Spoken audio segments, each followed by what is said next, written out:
Omicron virus के प्रसार के साथ वैक्सीन पर सवाल उठने लगे हैं।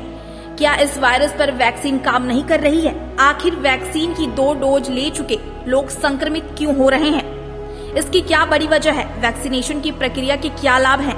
आइए जानते हैं कि इन तमाम सवालों पर आखिर विशेषज्ञों की क्या राय है। वह वैक्सीनेशन की प्रक्रिया को कितना उपयोगी मानते हैं। दुनिया भर में कोरोना संक्रमण के मामलों में फिर से तेजी देखी जा रही है। अभी जारी लहर के लिए सबसे बड़ी वजह वायरस के ओमिक्रॉन वेरिएंट को बताया जा रहा है। ये वेरिएंट सबसे पहले दक्षिण अफ्रीका में मिला। इस वेरिएंट की वजह से अमेरिका, फ्रांस और ब्रिटेन जैसे देशों में रिकॉर्ड संख्या में संक्रमण के मामले सामने आ रहे हैं। भारत में भी नए मामलों की संख्या अब तेजी से बढ़ रही है और ये स्थिति तब तक है जब भारत समेत सारी दुनिया में ज्यादा से ज्यादा लोगों को टीकाकरण की कोशिश जारी है। बड़ी आबादी को टीके लग भी चुके हैं, लेकिन फिलहाल ऐसे भी मामले आ रहे हैं जहां टीका लगवा चुके लोगों को भी संक्रमण हो रहा है।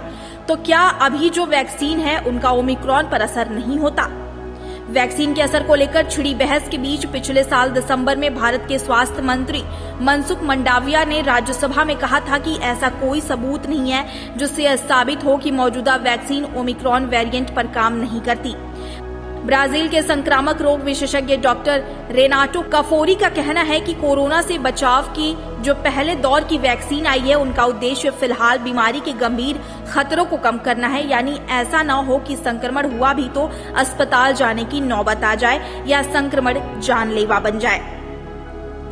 लोगों के मन में ये भी सवाल है कि वैक्सीन आखिर कितना मदद कर रही है। कुछ एक्सपर्ट्स का मानना है कि वैक्सीन की 2 डोज 2 हफ्ते के बाद से असर दिखाती है और किसी भी व्यक्ति को 50 से 60% तक सुरक्षा प्रदान करती है, जबकि कुछ एक्सपर्ट सुरक्षा को 85% तक बताते हैं। वहीं दूसरी डोज मिलने के बाद का प्रतिशत 95% तक पहुंच जाता है। अब जब कुछ लोगों को वैक्सीन लेने के बाद भी कोरोना हो रहा है तो लोगों के मन में वैक्सीन के प्रति सवाल खड़े हो रहे हैं।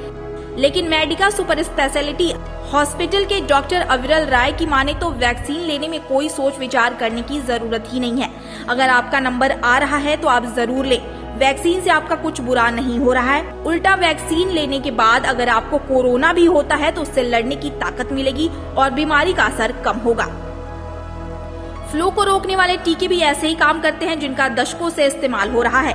कई देशों में लोग हर साल ये वैक्सीन लेते हैं। ये वैक्सीन संक्रमण को रोकती नहीं है, लेकिन ये बच्चों, गर्भवती महिलाओं, वरिष्ठ नागरिकों या किसी न किसी बीमारी से जूझते लोगों में संक्रमण से हो सकने वाली गंभीरता को कम करती है।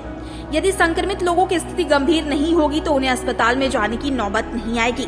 इसका असर ये होगा कि अचानक से स्वास्थ्य सेवाओं पर दबाव नहीं बढ़ेगा और स्वास्थ्य तंत्र नहीं चरमराएगा।